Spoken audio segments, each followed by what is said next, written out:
நான்காவதாக கன்னிராசி பெண்கள். கன்னிராசியில் பிறந்த பெண்கள் மிகவும் கூச்ச சுபாவம் கொண்டவர்களாக இருப்பார்கள்.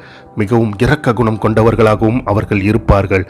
இது அனைத்தும் பார்த்தீர்கள் என்றால் அவர்களுடைய செயல்களை யாரும் விமர்சனம் செய்யாத வரைக்கும் தான் அவர்களுக்கு இந்த குணம் இருக்கும். அதுவே அவர்களுடைய செயல்களை யாராவது தவறாக விமர்சனம் செய்யும் பொழுது அவர்களுடைய உண்மையான முகம் அவர்களுக்கு வெளிப்படும். இவர்கள் இரக்கமின்றி செய்யும் செயல்கள் உங்களுக்கு யாரையும் பிறகு விமர்சனம் செய்ய வேண்டும் என்ற ஒரு எண்ணமே வராது. அந்த அளவுக்கு ஒரு பாடத்தினை தமக்கு கற்றுக் கொடுத்திடுவார்கள். அந்த அளவுக்கு இவர்களுடைய செயல்கள் அமைந்திருக்கும்.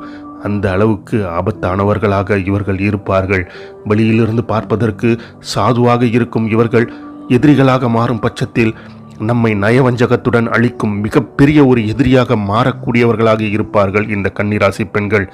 இவர்களிடம் நாம் விலகி இருப்பது நன்று. இவர்களை விமர்சிக்காத வரை நமக்கு எந்த ஒரு பயமும் இல்லை.